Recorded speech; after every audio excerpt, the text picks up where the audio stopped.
감사합니다. 오늘 광야 공동체인데요. 광야 공동체는 한마디로 하면 길 위의 공동체입니다. 고된 현실과 약속된 미래 사이에서 그 길을 걸어가는 공동체다. 그런 뜻이죠. 이런 광야의 현실이란 것이 어떤 것입니까? 한낮의 더위와 밤의 추위, 들짐승, 적들의 공격에 무방비로 노출되어 있는 현실, 부족한 자원, 식량, 물. 그게 이제 광야의 현실이죠. 그렇다면 약속된 미래는 뭡니까? 적과 꿀이 흐르는 땅, 승리 보장, 내가 짓지 않은 집, 심지 않은 나무, 파지 않은 우물, 풍성한 삶. 그 사이를 살아가는 공동체가 광야 공동체라는 것이죠. 사실 우리도 그렇죠. 우리가 받고 있는 약속은 어떤 것입니까? 12보석 위에 황금집 너를 위해 예배해 놓았다. 빛나는 면류관을 줄 것이요 다시는 눈물이나 아픔이나 고통이 없는 곳에서 영원히 주님과 함께 살리라. 해보다 더 밝은 주님의 빛 가운데서 앞서간 성도들을 만나서 영원히 주님을 즐거워하고 찬송하는 영생을 누리게 될 것이라. 찬란한 미래를 우리는 약속받고 있습니다. 반면에 우리가 살아가는 현실은 어떻습니까? 광야인 것이죠. 나도 어렵고 가정도 어렵고 나라도 어렵고 광야 공동체는요, 출발부터 그러했습니다. 출애굽의 약속을 받았죠. 와, 이제 해방이다. 그럼 현실은 어떻습니까? 짚을 빼요. 노동의 강도가 더 세집니다. 감독은 더 혹독해집니다. 10가지 재앙이 계속될수록 긴장은 더해만 가는 것이에요. 언젠가는 해방이 오겠지만 약속된 미래가 하나님 약속이기 때문에 반드시 우리에게 오겠지만은 그러나 그때까지 우리가 살아가야 할 현실은 고되기만 합니다. 예수님도 그렇게 말씀하셨죠. 나를 따르는 자는 하늘아버지의 자녀가 될 것이다. 영원히 빛나는 보석같이 빛나게 될 것이다. 그러나 현실은 머리 둘 곳조차 없는 고된 현실을 견뎌야 하는 것이죠. 약속된 미래와 고된 현실 사이에서 주어진 길을 묵묵히 걸어가는 공동체, 그게 광야 공동체고 그것이 교회다움의 본질 중에 하나라는 것이에요. 시내산에서 하나님 모세를 처음 부르실 때 주신 말씀이 무엇입니까? 하나님이 이르시되 이리로 가까이 오지 말라. 내가 선 곳은 거룩한 땅이니 내 발에서 신을 벗으라. 그렇게 말씀하죠. 출애굽기 3장 1절에 보니까 시내산을 가리켜 하나님의 산이라는 것이에요. 이 광야를 가리켜 하나님은 거룩한 땅이라 그렇게 부르십니다. 그런 사실 광야라는 곳이 불편한 곳, 부족한 곳, 위험한 곳이죠. 실패의 땅, 고통의 땅, 절망의 땅이에요. 근데 하나님은 거기가 하나님의 산이며 거룩한 땅이라 그렇게 말씀하시는 것이에요. 여러분, 성경에서 거룩하다는 게 무슨 뜻입니까? 거룩하다는 것은 윤리적이고 도덕적이라는 뜻도 물론 됩니다만은 본질적으로는 하나님께 속했다 이런 뜻이에요. 하나님께 속한 것이 거룩한 것이거든요. 하나님께 속한 사람, 하나님께 속한 물건, 이런 것이 이제 거룩한 것이죠. 근데 하나님이 지금 이 광야는 누구에게 속했다는 것이에요? 하나님께 속해 있다는 것이에요. 그 땅은 거룩한 땅이다. 그 땅은 나에게 속하여 있는 땅이다. 하나님 그렇게 말씀하십니다. 모세가 좀 울컥했을 것 같아요. 이 광야 40년은 모세에게 자신의 잘못으로 인하여 초래한 고통의 시간들이거든요. 그런데 그 시간이 하나님께 속해 있는 시간이라 하나님 그렇게 말씀하시죠. 모세에게 광야는 실패의 땅입니다. 실패해서 도망쳐온 땅이고 후회 완숨과 눈물의 땅이죠. 하나님은 그 광야조차도 나에게 속하 있는 시간들이라. 하나님께 바쳐진 시간들이요, 하나님께 드려진 아픔들이죠. 그저 버려진 시간이 아니고 하나님의 꿈이 연결어가는 시간이고 모세가 다듬어지는 시간이었다는 것이에요. 실제 그렇죠. 이 40년 광야를 지나면서 모세는 하나님께 속한 사람이 됩니다. 전에는 자기 본성의 지배를 받는 사람이었잖아요. 그의 온유함이 지면의 모든 사람보다 승하였다. 그는 진실로 하나님께 속한 사람이 돼요. 여러분, 지금 혹시 광야를 지나가고 계십니까?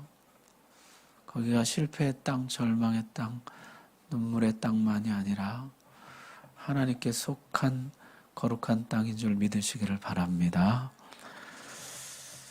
자, 실패의 쓰디쓴 결과를 맛보며 아픔과 탄식 속에 보내는 시간들이지만은 그 시간들도 하나님께 속한 시간들이라는 것이에요. 그래서 이 광야 공동체가 걸어가는 이 광야는 첫 번째 하나님이 거룩한 땅이라 이렇게 말씀하십니다. 자, 두 번째, 광야는 소망의 땅이죠. 성경에 보면요, 기적이 본물같이 터져 나오던 시대가 세 시대가 있어요. 첫 번째가 출애굽 광야 시대예요. 두 번째가 엘리야 엘리사 시대예요. 세 번째가 예수님 시대예요. 그때 기적이 쏟아져 나옵니다. 광야에서는요, 이 놀라운 하나님의 은총에 기대어 사는 것이에요. 아침이면 만나가 내립니다. 저녁에는 땅에 고기가 깔립니다. 반석에서는 물이 솟아나오고요. 뜨거운 태양을 가려주는 구름 기둥, 혹독한 추위로부터 지켜주는 불 기둥. 매일매일이 기적의 연속이라는 것이에요. 광야에는요, 하나님의 특별한 은혜가 있습니다. 광야에서 고된 세월 40년, 낮에는 구름기둥에 기대고 밤에는 불기둥 의지해서 그 모진 세월을 견뎌냈다는 것이에요. 제한된 물과 식량 의존하면서 버텼던 시간이죠. 하나님의 기적 같은 손길이 그들을 지탱해 주었다는 것이죠. 여러분, 기적은 소망을 가져다 줍니다. 현실을 뛰어넘는 하나님의 능력, 하나님의 개입하심, 하나님의 간섭하심, 거기로부터 현실을 뛰어넘는 소망이 피어나게 되는 것이죠. 약속의 땅이 이게 현실적으로 쉽지는 않습니다. 거인족들, 크고 견고한 성읍, 그게 다 사실이거든요. 그러나 기적이 있다는 거죠. 여호와의 손이 짧아졌느냐? 내가 능히 너희를 그 땅으로 인도하여 드릴 것이라. 소망이 막 생겨나게 되더라는 거죠. 전에는 두려움으로 가득했다면 이제 광야를 지나면서 그 안에 소망이 점점 차오르게 되는 것이요. 이 정도 능력이라면 능히 우리를 인도하실 수 있겠다. 소망이 차오르기 시작하는 것이죠. 여러분, 광야와 소망이란 단어는 어쩐지 좀 잘 안 어울리는 단어 같죠. 광야는 뭐랑 더 잘 어울립니까? 절망, 포기 이런 거랑 더 잘 어울릴 것 같잖아요. 근데 의외로 광야가 소망의 땅이라는 것이요. 여러분, 광야에서는 하나님밖에는 기댈 데가 없기 때문에요, 우리의 영적인 감각이 극도로 민감해집니다. 하나님께 고도로 집중되게 돼요. 하나님의 신호를 한번 놓치면 전멸당할 수 있기 때문이에요. 광야에서는요, 모든 신경과 감각이 하나님께 집중됩니다. 그러다 보니까 소망이 생겨나더라는 것이에요. 여러분, 우리가 소망을 잃어버릴 때는 언제입니까? 현실이 어려울 때입니까? 아니거든요. 하나님께로부터 집중했던 것을 잃어버릴 때요. 더 이상 하나님께 집중하지 못할 때 우리 소망을 잃어버리는 것이거든요. 여러분, 오늘 혹시 만약에 여러분이 소망을 잃어버리셨다면은 여러분의 현실이 너무 어려워져서가 아닙니다. 고도의 민감도를 가지고 하나님께 집중하던 그 집중을 잃어버렸기 때문이에요. 하나님께로부터 눈을 뗐기 때문이에요.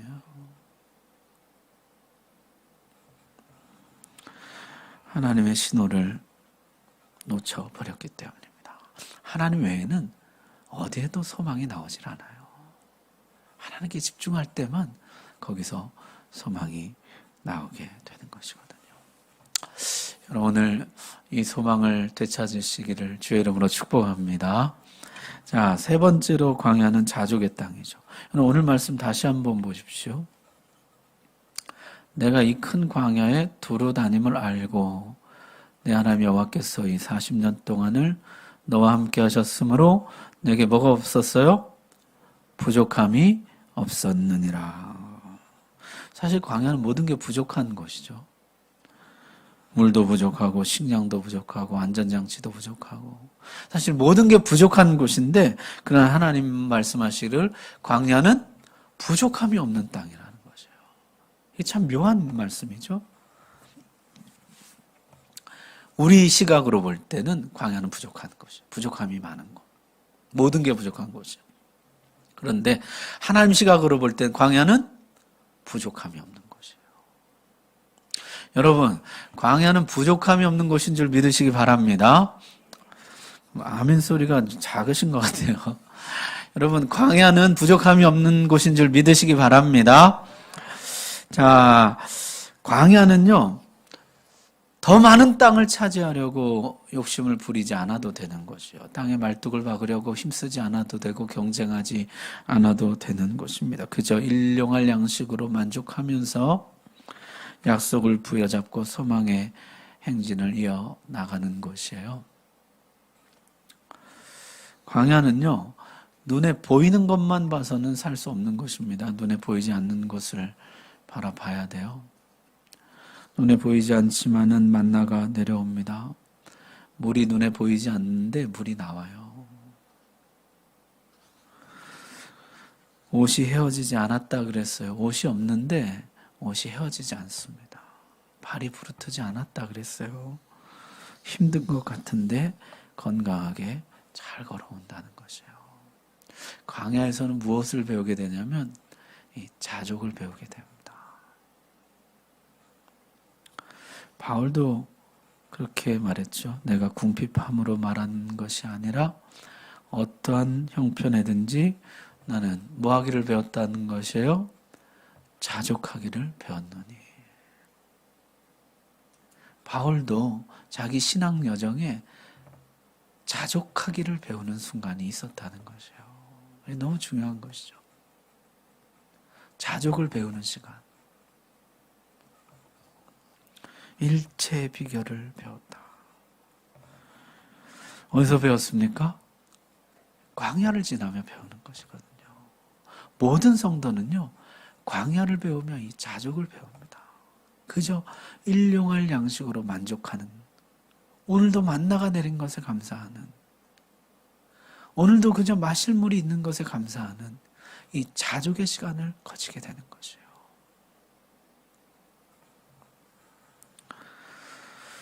고린도후서에서 사도 바울은 또 이렇게 이야기합니다. 우리가 근심하는 자 같으나 항상 기뻐하고 가난한 자 같으나 많은 사람을 부유하게 하고 아무것도 없는 자 같으나 모든 것을 가진 자로다.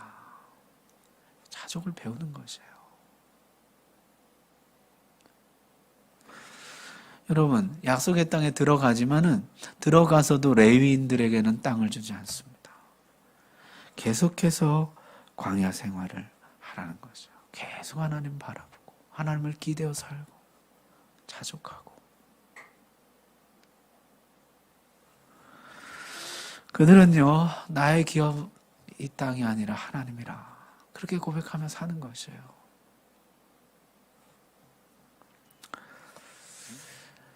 우리 삶에 쓸데없는 욕심만 버리면은 자족할 수가 있습니다. 광야에는요, 자족을 배우는 시간들이에요.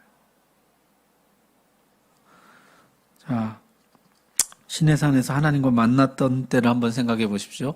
이 광야 한복판인데요. 그 한복판에 뭐가 있냐면 시내산이 있어요. 시내산에서 어떤 일이 있었습니까? 구름과 불 사이에 임재한 하나님을 보고 하나님의 음성을 들었습니다. 백성들의 대표인 70장로는 시내산에 올라가서 하나님 앞에서 먹고 마시고 풍성한 삶을 누렸다는 것이에요. 여러분 참 대조적인 그림이죠. 광야에서 하나님 앞에서 풍성하게 먹고 마시고 누림. 그게 우리 하나님 백성의 본질이요. 교회 다음이라는 것이에요. 광야이지만 신의 산인 것이죠.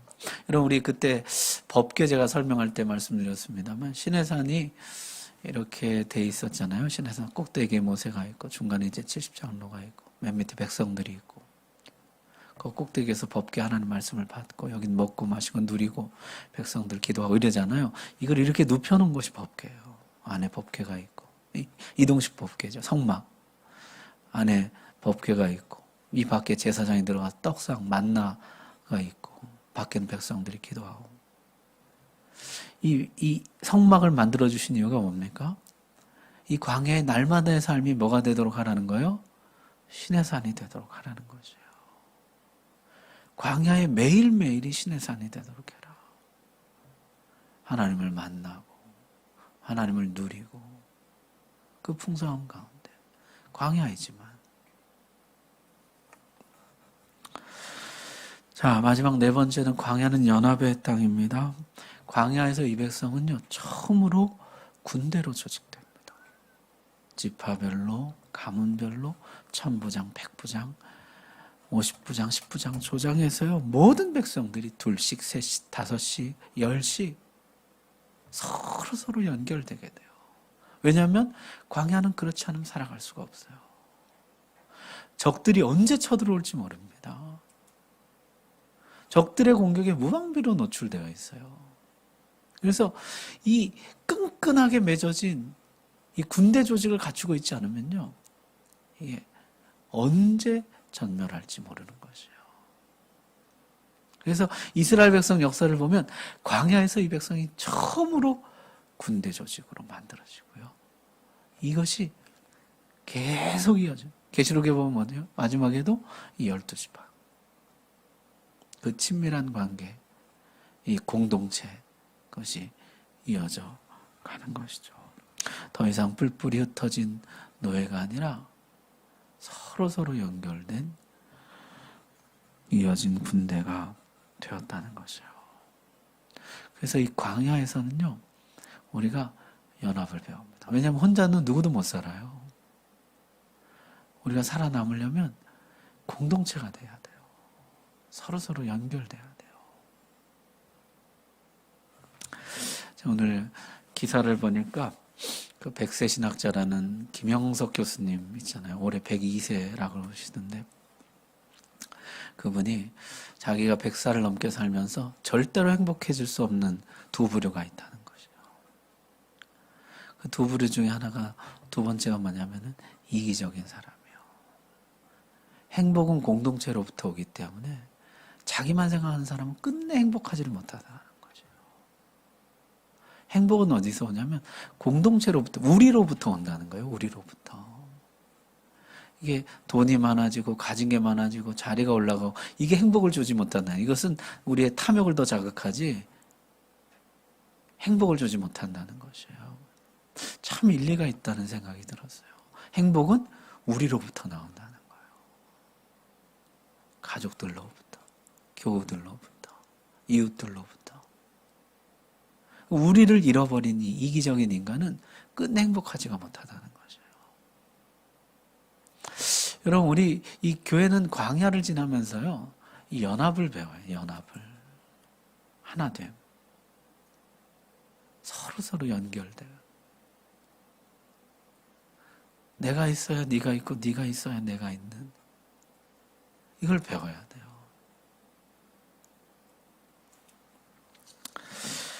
자, 이 백성이 약속의 땅에 들어간 다음에 우리가 아는 것 같이 나중에는요, 모든 거 다 잊어버리죠. 광야의 영성도 잃어버리고 광야의 유익도 다 잃어버립니다. 하나님이 호세아 12장 9절에 보니까요, 다시 광야의 장막 생활로 돌아가라 이렇게 말씀해요. 자, 읽어드리겠습니다. 내가 애굽 땅에 있을 때부터 나는 내 하나님 여호와니라. 내가 너로 다시 장막에 거주하게 하기를 명절날에 하던 것 같게 하리라. 나는 너희가 다시 장막에 거하기로 하는, 이 명절날이라는 것이 여러분 뭐예요? 초막절이잖아요. 가장 풍성할 때 광야 초막을 기억하고 초막에 집 짓고 사는 것이잖아요. 그게 그냥 기념비가 아니라 너희가 다시 광야의 그 초막 생활로 그냥 돌아가면 좋겠다는 것이에요. 왜냐하면 거기는요, 거기는 하나님을 바라, 하나님께 속한 시간, 하나님께 고도로 집중되어 있는 시간, 하나님만 기대기 때문에 소망이 있고 하나님의 기적을 맛보는 시간이에요. 모든 백성들이 서로 이어지고 연결되고 연합해서 앞으로 나가던 시간이에요.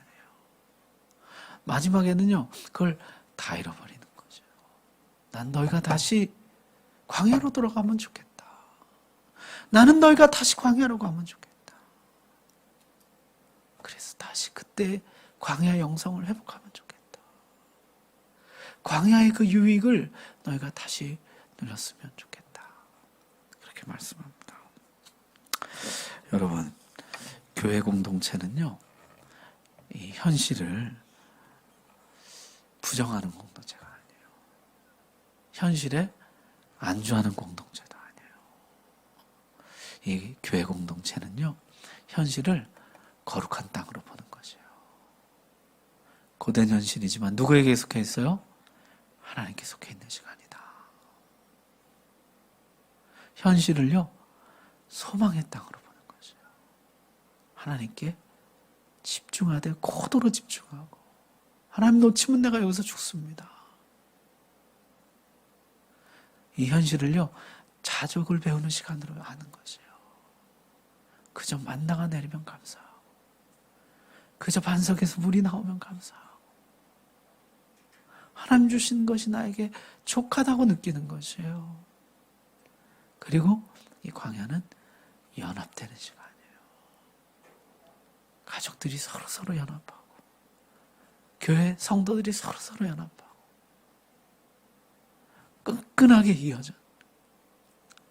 우리가 공멸할 수 있다는 두려움 가운데 서로 연결되고 기대고 의지하고 붙들어주고 그렇게 살아나가는 것이에요. 난 너희가 다시 광야로 돌아가면 좋겠다. 여러분, 오늘 말씀 우리 교회에 주신 말씀으로, 나에게 주신 말씀으로 받으시기 바랍니다.